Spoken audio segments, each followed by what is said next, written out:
Hey guys, tonight we begin with the survivors, the quiet ones, the people who, somehow, lived through what was basically humanity's worst moment. So grab your blanket, maybe a cup of tea, dim the lights, because we're drifting back to the late 1340s, a time when the world smelled like, well, mostly death and not enough soap. And yet, weirdly enough, people kept on living, somehow. Now, the Black Death, that very polite name for something that basically wiped out half of Europe, showed up around 1347, probably hitched a ride on some rats, or fleas, or, depending on which medieval doctor you asked, corrupt air that just sort of floated around looking for a new host. Because medical knowledge in the Middle Ages was basically one step above blaming the moon. By the time the first wave of plague burned out around 1351, things were looking, well, not great. Somewhere between 75 and 200 million people had died worldwide, which, if you're keeping score, is a lot. Entire villages disappeared. Fields went wild because nobody was left to harvest. Churches ran out of priests to pray for souls. Kings caught it. Queens caught it. Probably some of the nicer cats survived, though we can't confirm.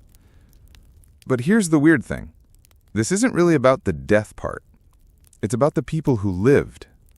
The ones who crawled out of the other side of this thing, looked around at the smoldering mess of society and thought, okay, now what? Because, as it turns out, surviving history's worst pandemic didn't exactly come with a user manual. Life expectancy. Suddenly better? One of the stranger side effects of the Black Death was that, if you did survive, your life actually got a little bit, well, longer. Not in a magical plague-granted immortality sort of way, more in a math problem sort of way. See, the plague was extremely good at wiping out the very young, the very old, and the already weak. So the people left behind tended to be, well, the hardier bunch. The immune system overachievers. The ones whose genes apparently looked at Yersinia pestis and said, not today. Historians have found that life expectancy in some places jumped after the plague. It wasn't uncommon for survivors to live into their 50s or even 60s, a decent age when medieval medicine mostly involved prayers and maybe some leeches if you were feeling spicy. So, yes, surviving the apocalypse sometimes meant you got to live long enough to complain about taxes later. The economy. Fewer people, more stuff. Another upside, and it feels weird to call it that, but here we are, was that suddenly there was way less competition for basically everything. Before the plague, medieval Europe was full. Too full. Peasants stacked on top of peasants, all farming the same overcrowded plots, while nobles argued about who had the fanciest hat. Then the plague came through, like an extremely morbid spring cleaning. Suddenly, peasants who used to scrape by on whatever their lord didn't take were negotiating, like actual bargaining. Hey, Lord Geoffrey, you need someone to harvest your wheat? Well, half the village is dead, so my labor just got a whole lot more valuable. And weirdly enough, it worked. Wages rose, working conditions improved. Well, by medieval standards, which means maybe you got to keep your own cow. Some peasants even left the countryside altogether, moved to towns, and started new trades because, frankly, nobody was left to tell them they couldn't. Basically, for a brief, shining moment, medieval peasants had leverage. It was like the universe handed them a coupon for half off your feudal obligations. Of course, the nobility absolutely hated this. They tried passing laws to freeze wages, ban peasants from moving, and generally pretend like the plague hadn't just rearranged the entire economy. But good luck enforcing that when your serfs have discovered they can just walk away and find a better deal 2 villages over. Mental health. Not exactly thriving. Now, you might think that surviving the worst pandemic in history would leave people with some feelings. And you'd be right. We can't exactly run medieval survivors through modern therapy questionnaires, but the evidence we have suggests people coped in interesting ways. Some went extremely religious. Flagellants, people who wandered around whipping themselves to earn God's forgiveness, became a thing. Always a good sign when your stress response is, maybe if I hit myself enough, the universe will chill out. Others seem to lean hard in the other direction. There are chronicles complaining about immoral behavior after the plague. Too much drinking, gambling, and what medieval priests like to call loose living, which is a polite way of saying some people celebrated surviving by making very questionable life choices. Honestly, fair enough. You watch half your neighbors keel over, maybe you buy that second pint of ale. Maybe you marry that one guy even though he smells like turnips. The heart wants what the heart wants. Medicine. Slightly less terrible, but only slightly. You'd think that living through the Black Death would make medieval medicine better. Doctors did eventually notice that quarantine worked. Cities like Venice started isolating ships for 40 days, hence the term quarantine from the Italian 40 giorni, meaning 40 days. That was a step in the right direction. But they also kept insisting things like bad smells, planetary alignment, or wearing the right gemstones could protect you. There are entire medieval medical texts suggesting you avoid baths because they opened your pores to corrupt air, which is not great advice when fleas are your actual problem. Still, the survivors at least got a tiny bit closer to germ theory. Emphasis on tiny. So, after the Black Death shuffled off a very large portion of Europe's population, including some extremely unlucky noble families, the kings and queens who survived found themselves in a position that was, frankly, equal parts tragic and awkward, because medieval monarchs had always assumed God personally liked them best, and then along comes a plague that wipes out half their courtiers, a couple of heirs, and at least one overly ambitious cousin, leaving behind rulers who were suddenly realizing that divine favor might not be quite as exclusive as they thought. So you start seeing things like King Edward III of England, who outlived the first wave but watched the pestilence carry off his beloved daughter Joan right before she was supposed to marry a Spanish prince, which was both politically inconvenient and emotionally devastating. And meanwhile, over in France, King Philip VI, who had the misfortune of ruling during this whole mess, tried very hard to keep things together, while people whispered that maybe, just maybe, the apocalypse was happening on his watch because God was mad at him personally. Which seems unfair until you realize medieval people blamed kings for basically everything.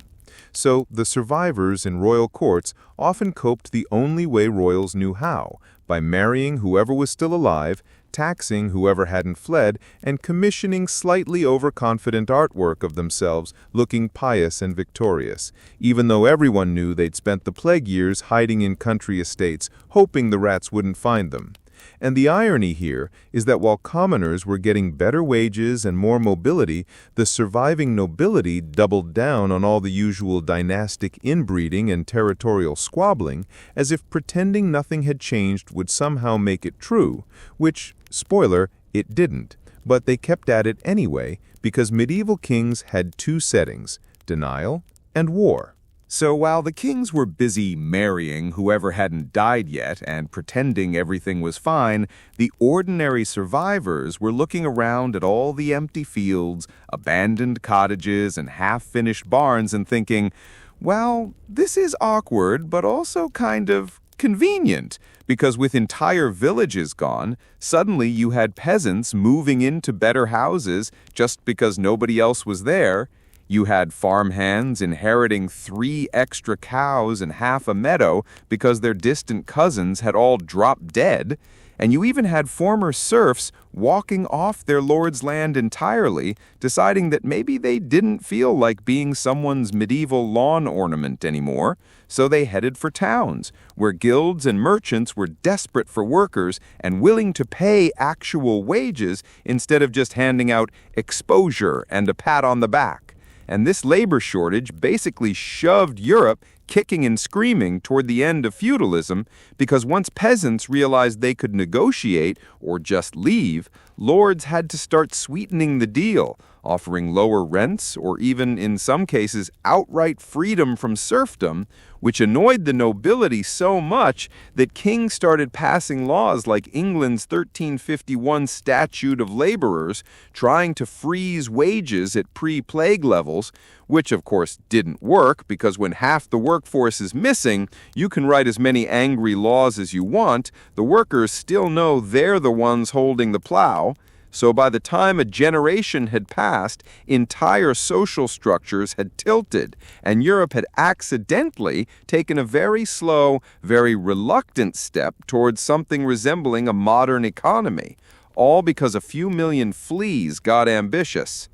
So, after the plague politely wiped out half of Europe, the church found itself in a slightly embarrassing position because medieval priests had spent centuries assuring everyone that God basically ran the universe like a strict but loving landlord, and then along comes the Black Death, which mowed down bishops, monks, nuns, and entire monasteries with absolutely no regard for holiness or good behavior, leaving ordinary people wondering if maybe the clergy didn't have quite as much insider information as advertised.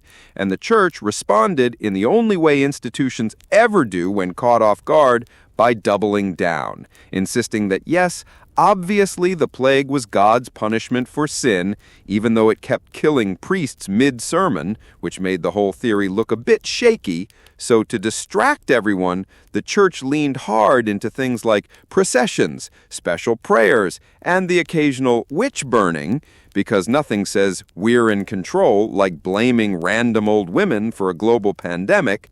And meanwhile, ordinary survivors were quietly noticing that praying harder didn't seem to stop the dying. So you start seeing the first little cracks in the church's absolute authority. Not enough to cause a full-on reformation yet, but enough that people began experimenting with local saints, personal devotions, and the idea that maybe God wasn't micromanaging the universe quite as carefully as the priests claimed. And ironically, while all this was happening, the church itself was so short-staffed from plague deaths that they started lowering standards for new clergy, leading to some spectacularly underqualified priests whose idea of pastoral care was mostly, "Don't die, I guess," which didn't help the church's image, but did give future reformers plenty of material to work with when things really started falling apart a century later. So, after the plague had finished redecorating Europe with empty villages and awkward inheritance disputes, the people who survived started expressing themselves in ways that were, let's say, a bit on the nose, because medieval art suddenly filled up with skeletons, dancing corpses, and cheery little frescoes reminding you that death could show up at literally any moment, which is how we get the whole danse macabre thing. Paintings of noblemen, peasants, bishops, and kings all holding hands with grinning skeletons, like some kind of very depressing conga line. And this wasn't just a one-off trend, it became the medieval aesthetic for centuries. Because nothing says carpe diem like being constantly reminded of your own mortality. And along with the skeleton obsession, literature picked up a morbid streak too, with writers cranking out sermons, poems, and moral tales about how life was fleeting, riches were meaningless, and you should probably stop sinning before God got bored and sent round two. And yet at the same time, survivors were also building bigger houses, commissioning fancier altarpieces, and buying nice clothes, because apparently staring death in the face makes you want both salvation and better interior design. So the post-plague era ends up with this strange mix of grim fatalism and low-key hedonism, where people are both terrified of dying and very into embroidered velvet. And honestly, given the circumstances, that feels pretty understandable. So you might think that after losing half the population, kings, princes, and dukes would take a little break, maybe focus on rebuilding, feeding people, or figuring out why half their heirs had died in some very dramatic monasteries. But no, this is medieval Europe we're talking about. So by the time the plague had barely packed its bags, everyone went straight back to fighting the 100 Years' War, raiding each other's borders, and marrying their remaining cousins for political stability. Because apparently nothing says lesson learned like doubling down on the exact same dynastic feuds that hadn't worked before the apocalypse either. And it's almost funny how quickly politics bounced back to business as usual. England and France kept up their decades-long slap fight, Italian city-states plotted against each other with their usual enthusiasm, and over in the Holy Roman Empire, various dukes and electors were busy pretending the emperor mattered while mostly ignoring him. So the survivors of the plague basically returned to a political scene that acted like half of Europe hadn't just died, though the labor shortages, peasant revolts, and general sense of, "we're not scared of you anymore," meant kings had a much harder time bossing people around, which is how you start getting uprisings like the English Peasants' Revolt in 1381, because apparently when you survive the end of the world, you feel slightly less impressed by royal authority, especially when the king is a 12-year-old named Richard II who thinks taxes are a fun idea. So as the decades rolled on, and the memory of plague pits and empty villages started blending into folklore, life in Europe slowly shuffled toward what people like to call the new normal. Though in medieval terms, that mostly meant going back to farming, trading, arguing about taxes, and pretending like nothing weird had happened. Except now the peasants had better wages. The merchants were getting rich enough to buy themselves fancy coats with actual buttons, and the surviving nobles were frantically redrawing family trees to make up for the fact that entire branches had been pruned overnight. While towns rebuilt their markets, churches held Thanksgiving services for people who hadn't died, and everyone sort of agreed not to talk too loudly about the fact that God's chosen people had dropped like flies, just like everyone else, because awkward theological questions are best left for later centuries. So by the early 1400s, Europe looked outwardly normal again. Fields planted, castles repaired, trade routes buzzing, but under the surface, everything had shifted just enough to make the old feudal order wobble, because peasants now knew they could negotiate, merchants knew they could profit, and kings knew that maybe, just maybe, they needed their people more than their people needed them, a realization that would eventually set the stage for the Renaissance, the Reformation, and a long, slow march toward modernity that, ironically enough, owed a lot to the fact that one very rude little bacterium had wiped out half the continent first. So in the end, the people who stumbled out of the Black Death didn't set out to change the world. They mostly just wanted to survive, plant their crops, rebuild their villages, and maybe find someone left alive to marry.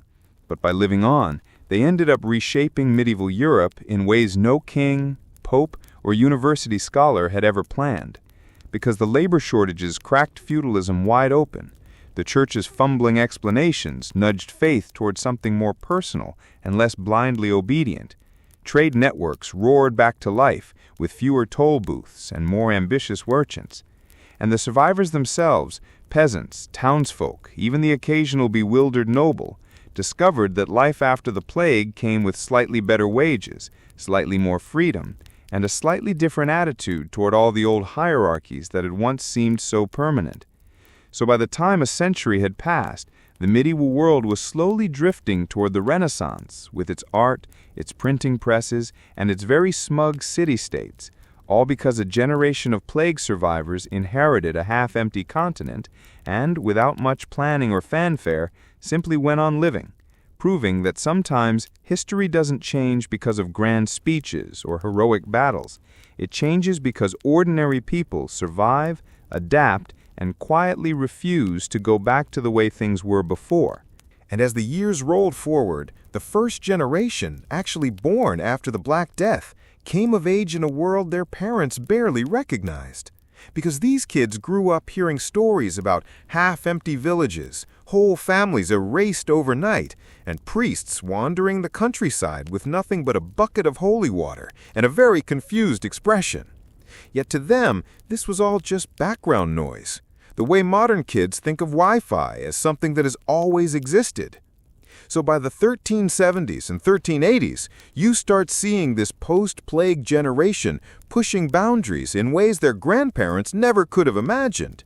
Peasants demanding charters of freedom, merchants funding schools so their sons could learn Latin instead of just how to count sheep, artists painting things that weren't exclusively religious for the first time in centuries, and nobles trying very hard to look dignified while selling off chunks of their land to pay for all the wars and bad investments that followed the pandemic.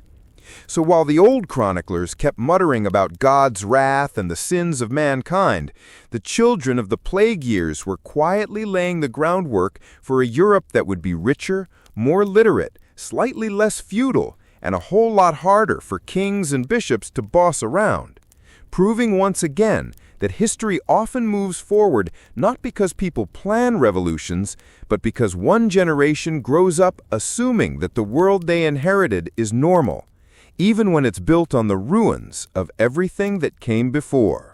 So here we are at the edge of the plague years, looking back at the strange, uneven century that followed. And the thing about history, especially the slow kind, the kind you can fall asleep to, is that change doesn't really arrive with trumpets or fireworks. It just sort of wanders in quietly while everyone is busy fixing their roofs and planting barley again. So while the Black Death itself came with panic, drama, and the occasional wandering flagellant who thought whipping himself in public would solve everything, the world afterward crept toward modernity so slowly that most people living through it probably didn't notice anything at all, which is the funny thing about revolutions. Usually the participants are too busy living their lives to realize one is happening. So the peasants working their suddenly bigger fields weren't thinking, "Ah, yes, we are dismantling feudalism." They were thinking, "Maybe this year we'll finally get a new roof before it rains again." And the merchants opening new trade routes weren't setting out to create capitalism. They were just excited someone in Florence wanted to buy all that wool sitting in their warehouse. And the kings rebuilding their armies after losing half their tax base weren't planning the rise of the nation-state. They just wanted enough soldiers to keep France or England or Castile from snatching their favorite castle while they were distracted. Yet somehow, out of all these small, uncoordinated decisions, the map of Europe slowly redrew itself, because fewer peasants tied to the land meant more people drifting to towns, and more towns meant more trade, and more trade meant more money sloshing around in places that weren't royal treasuries, which meant ambitious families like the Medicis in Florence could get rich enough to fund painters, scholars, and the occasional illegitimate pope, all of which pushed Europe inch by inch toward the Renaissance, though of course nobody at the time was calling it that, because people in the middle of history never name it for us. They just keep living and leave the branding to future historians with too much coffee and not enough hobbies. And while all this was happening, the memory of the plague itself shifted from raw grief to cultural wallpaper, fading into sermons about morality, murals full of dancing skeletons, and the occasional law code trying to regulate wages or inheritance, now that so many family trees looked like someone had taken a pair of scissors to them. So by 1400, about 50 years after the first wave, Europe was full of people who had grown up hearing parents talk about the terrible days when entire villages vanished. But they themselves lived in a world bustling with rebuilding projects, new guilds, expanding universities, and the low hum of commerce stretching from Italian ports to Hanseatic warehouses in the north.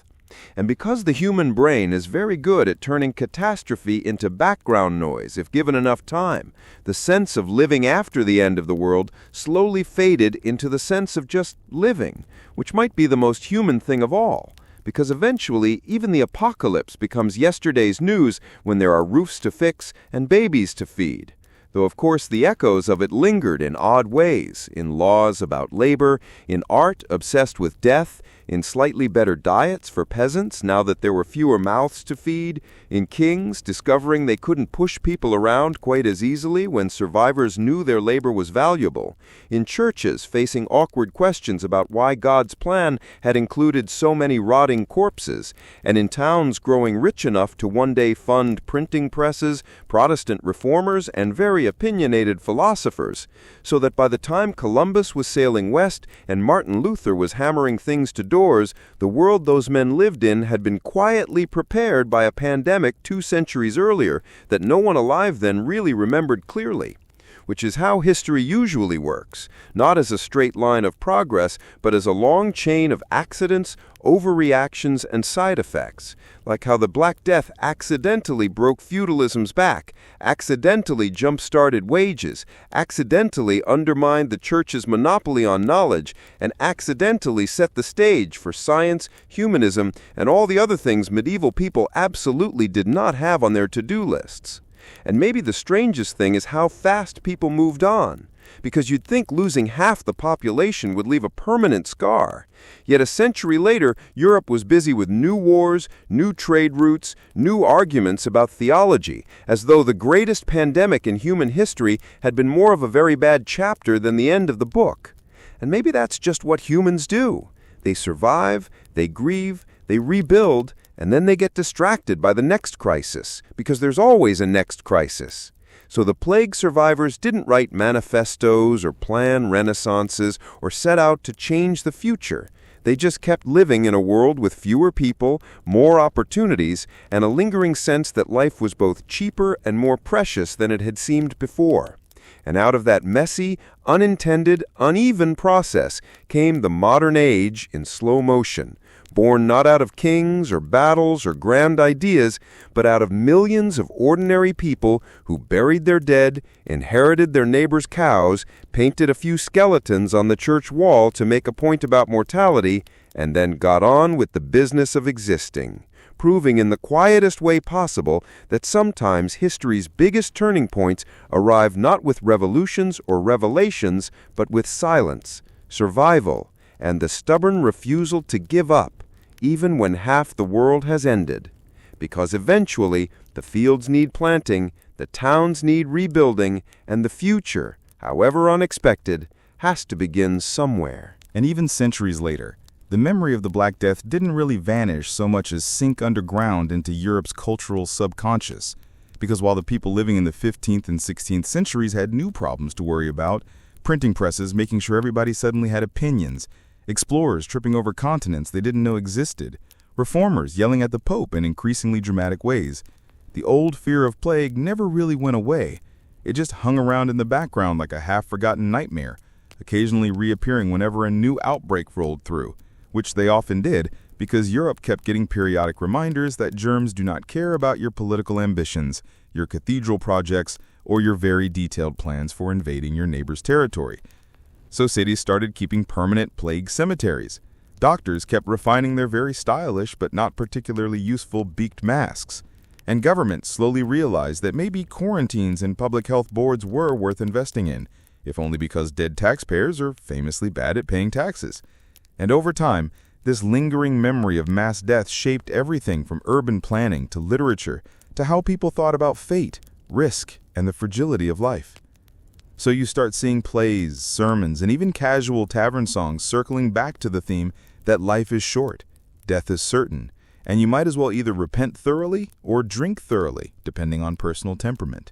And while intellectuals debated whether the plague had been divine punishment, natural misfortune, or something in between, ordinary people mostly responded by weaving it into folklore, telling stories about ghostly processions of the dead, villages cursed by sin, or saints who protected whole towns from infection if you prayed hard enough. And in this way, the Black Death lived on not just in population charts or economic data, but in the imagination of generations who had never actually seen its first wave, yet carried its memory like an inherited scar, shaping how Europe thought about God, nature, medicine, and even time itself, because when half your ancestors disappeared in the summer, you start measuring life a little differently, planning for the future with one eye on the door in case history decides to repeat itself. So by the time modern science finally arrived with microscopes, vaccines, and germ theory, the long shadow of the 14th century was still there, whispering through medieval chronicles, Renaissance art, and Reformation pamphlets, reminding everyone that beneath the castles and cathedrals and very fancy wigs of early modern Europe lurked the memory of a world where everything had once fallen apart, and people had stitched it back together the only way they knew how, slowly, unevenly, and with just enough humor, faith, and stubbornness to make sure that life, against all odds, went on. And the funny thing about the century after the Black Death is that Europe kept stumbling into progress it never actually planned. because nobody in 1350 said, hey, let's use this pandemic as the perfect opportunity to reinvent labor laws, urban planning, and public health. Yet that's more or less what happened, only very slowly and with lots of detours into things like peasant revolts, tax rebellions, and the occasional bishop insisting the whole mess was caused by people eating meat on Fridays. So while kings tried to rebuild armies, nobles tried to refill their empty manors, and towns tried to lower back merchants with promises of lower tolls and cleaner streets, the bigger picture was shifting in ways no one controlled.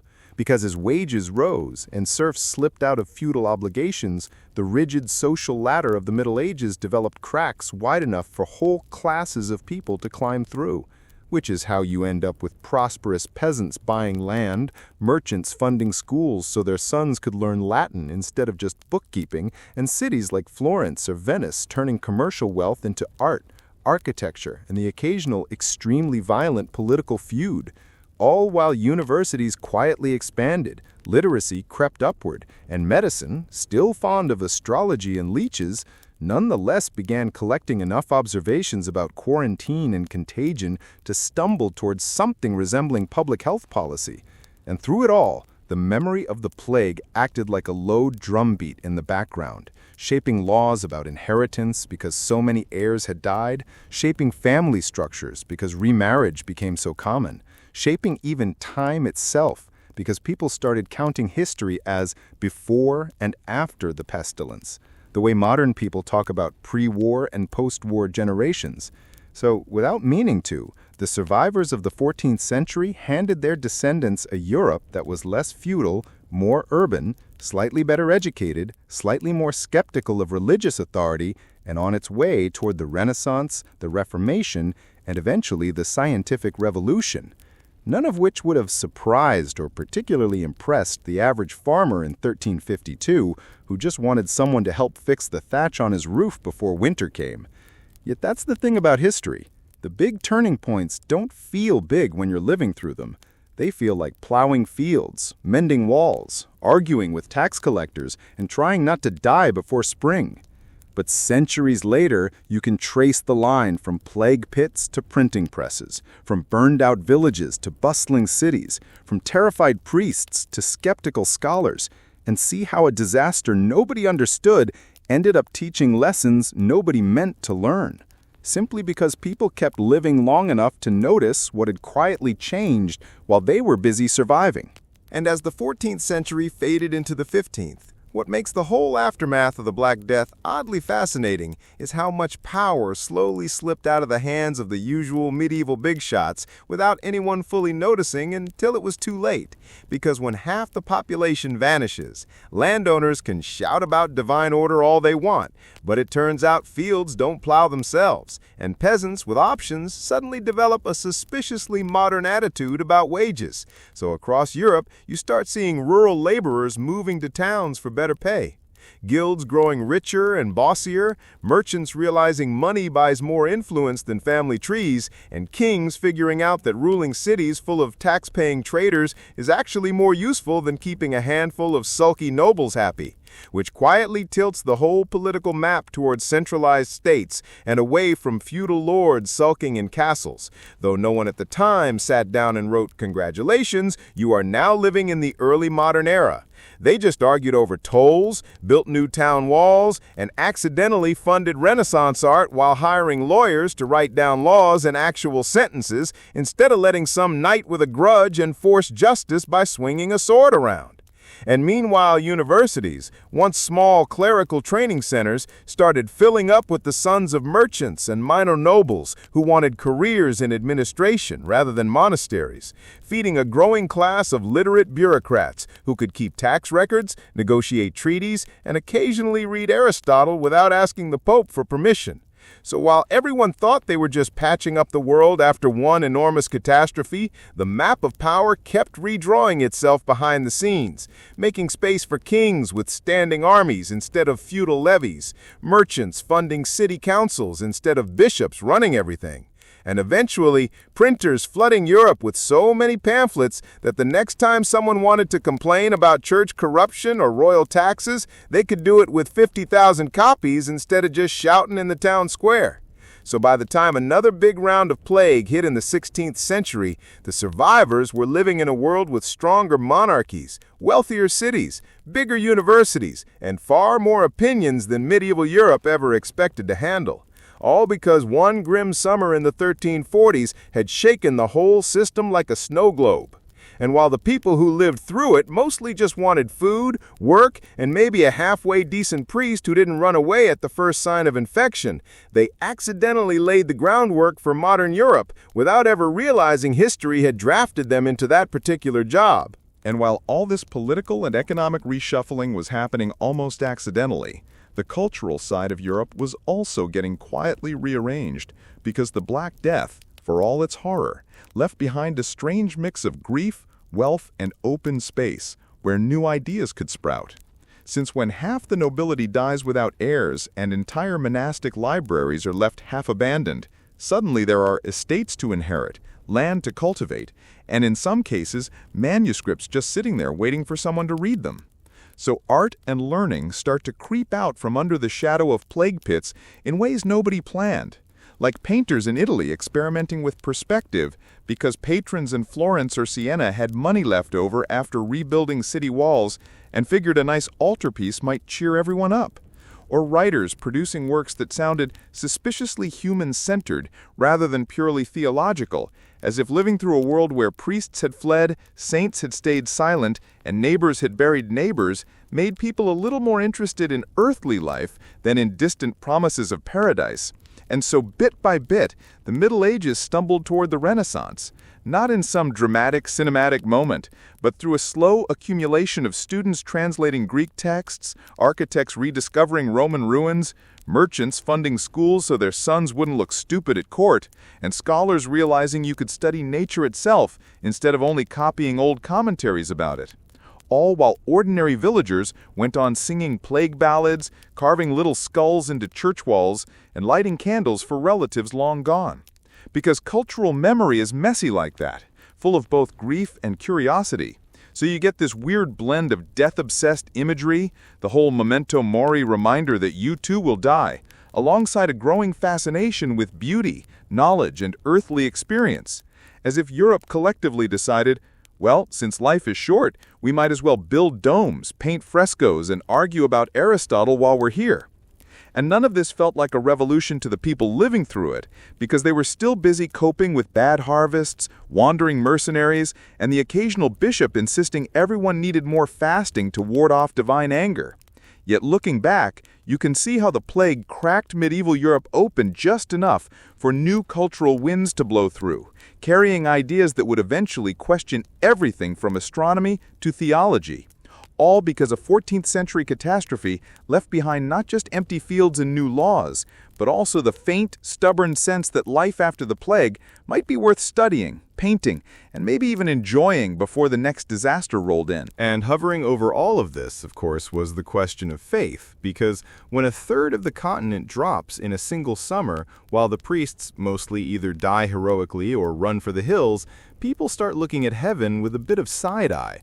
So late medieval religion develops this strange double personality, where on the one hand you get fire and brimstone preachers wandering around warning that the plague was God's very loud way of saying he was disappointed in everyone, while on the other hand you also get ordinary people quietly shifting toward a more personal, private kind of devotion that didn't depend so much on the official church hierarchy that had, frankly, not covered itself in glory when things got bad.